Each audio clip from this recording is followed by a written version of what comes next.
내가 너희를 여러 나라 가운데에서 인도하여 내고 여러 민족 가운데에서 모아 데리고 고국 땅에 들어가서 맑은 물을 너희에게 뿌려서 너희로 정결하게 하되 곧 너희 모든 더러운 것에서와 모든 우상 숭배에서 너희를 정결하게 할 것이며 또 새 영을 너희 속에 두고 새 마음을 너희에게 주되 너희 육신에서 굳은 마음을 제거하고 부드러운 마음을 줄 것이며 또 내 영을 너희 속에 두어 너희로 내 율례를 행하게 하리니 너희가 내 규례를 지켜 행할지라. 내가 너희 조상들에게 준 땅에서 너희가 거주하면서 내 백성이 되고 나는 너희 하나님이 되리라.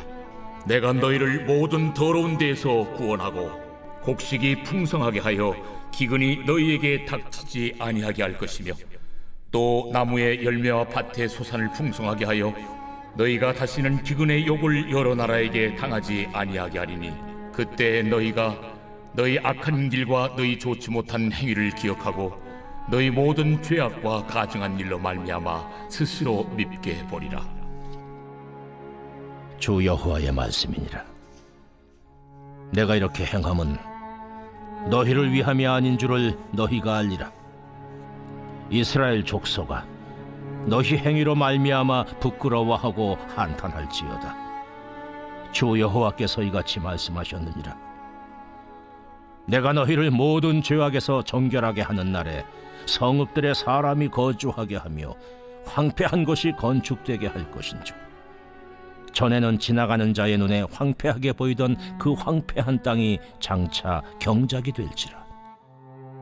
사람이 이르기를 이 땅이 황폐하더니 이제는 에덴 동산같이 되었고 황량하고 적막하고 무너진 성읍들에 성벽과 주민이 있다 하리니 너희 사방에 남은 이방 사람이 나 여호와가 무너진 곳을 건축하며 황폐한 자리에 심은 줄을 알리라. 나 여호와가 말하였으니 이루리라. 주 여호와께서 이같이 말씀하셨느니라. 그래도 이스라엘 족속이 이같이 자기들에게 이루어 주기를 내게 구하여야 할지라. 내가 그들의 수요를 양떼같이 많아지게 하되 제사 드릴 양떼 곧 예루살렘이 정한 절기의 양무리같이 황폐한 성읍을 사람의 떼로 채우리라. 그리한즉 그들이 나를 여호와인 줄 알리라 하셨느니라.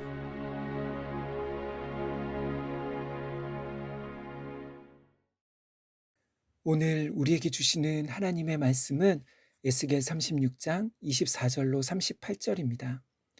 에스겔 36장은 에스겔서 전체에서 하나님이 이스라엘 가운데 베푸시는 회복의 본질을 가장 잘 설명해 주는 말씀이라고 할 수 있습니다.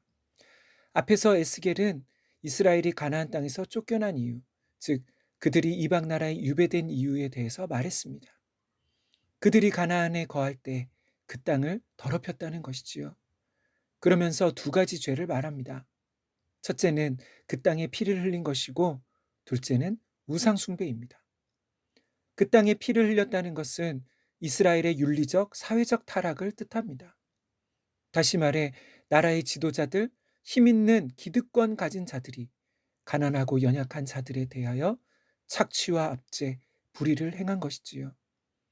그리고 이러한 윤리적 타락은 그들의 영적, 종교적 타락, 곧 우상 숭배와 깊이 연결되어 있었습니다. 이것이 하나님께서 그들을 심판하시고 멸망 가운데 흩으신 이유였습니다.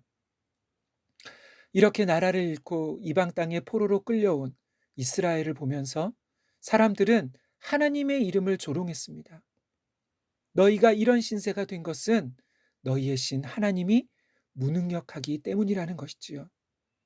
그래서 하나님은 다시 이스라엘의 회복을 주시는 이유가 이방 가운데 더럽혀진 그분의 이름을 위해서인 것입니다. 이것이 구원의 가장 큰 이유입니다. 하나님께서 우리를 구원하시는 이유가 무엇일까요? 물론 우리를 향한 사랑과 긍휼 때문이기도 하지만 1차적인 이유는 하나님 자신의 영광을 위해서입니다. 이것이 구원의 가장 큰 목적인 것이지요.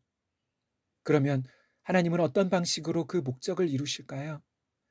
멸망한 이스라엘, 그래서 열방에 흩어진 이스라엘을 다시 회복시키는 방식으로 그분의 영광을 나타내십니다.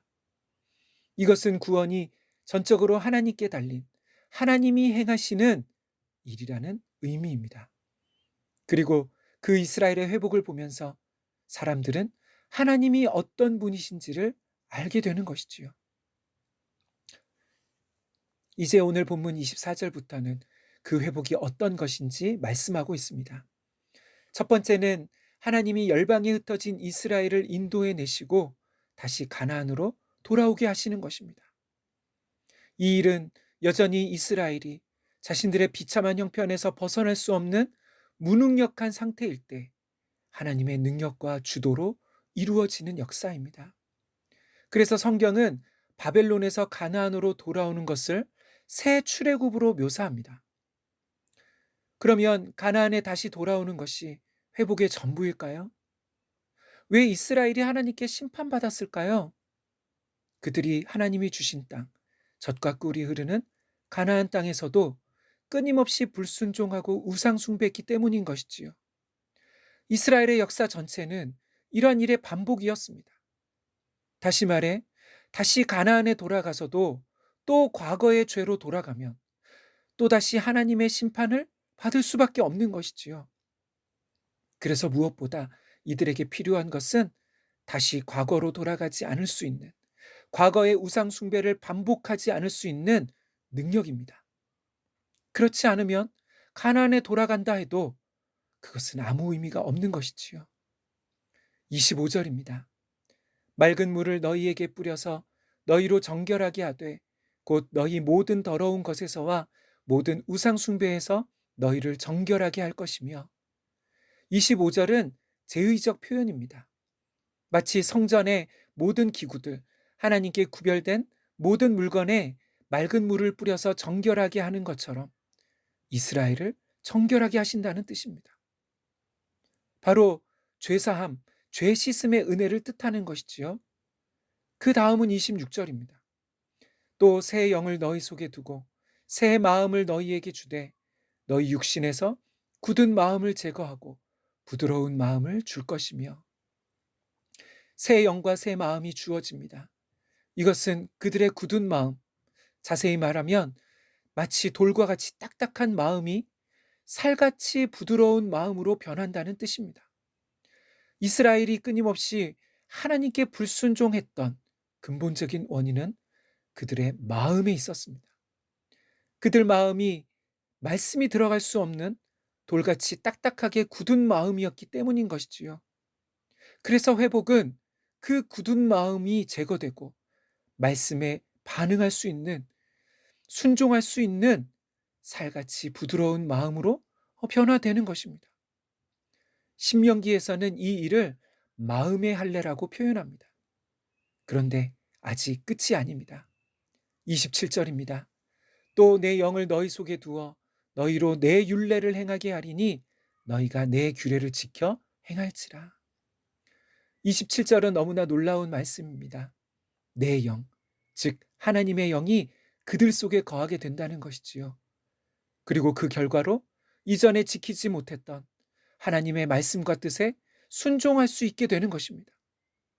에레미야 선지자는 이것을 에레미야 31장 33절에서 새 언약의 은혜로 설명하고 있습니다.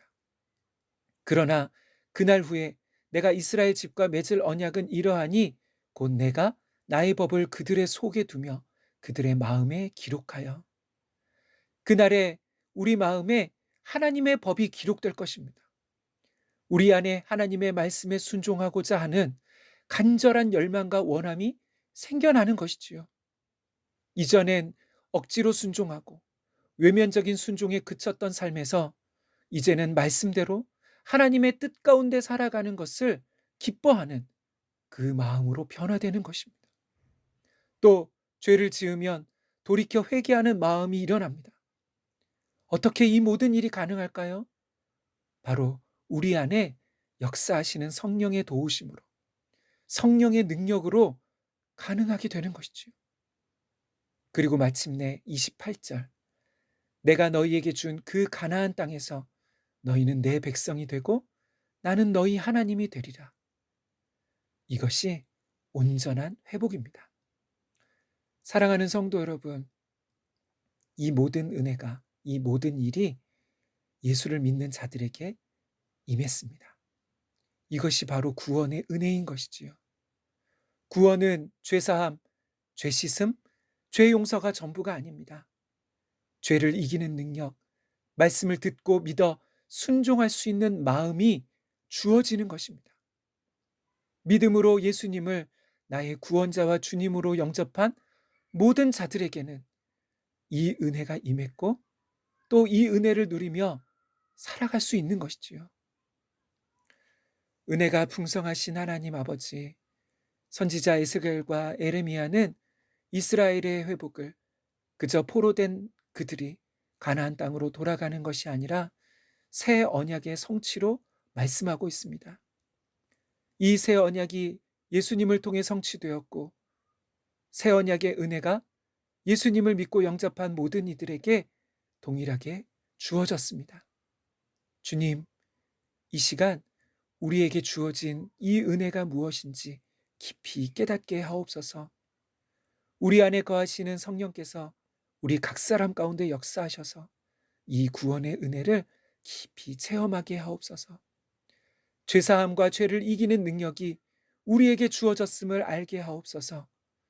그래서 우리 삶의 진정한 회복은 우리의 현실의 문제가 해결되고 또 고난이 끝나는 것이 아니라 죄인이었던 내가 하나님의 백성, 하나님의 자녀가 된 것임을 알게 하옵소서. 고마우신 예수님의 이름으로 기도하옵나이다. 아멘. 함께 기도할 제목입니다. 첫째, 예수님을 통해 우리에게 주어진 구원의 풍성함과 부유함을 깊이 깨닫게 하옵소서. 두 번째, 모든 산돌의 권속들이 말씀과 기도를 통해 날마다 우리 안에 거하시는 성령과 교제하며 성령의 인도하심 따라 살아가는 은혜를 주옵소서. 마지막으로 올해 남은 12월 이 시간을 통해 아직도 구원의 이 소식을 듣지 못한 자들에게 전하는 모든 산돌의 권속들 되게 하옵소서. 함께 기도하겠습니다.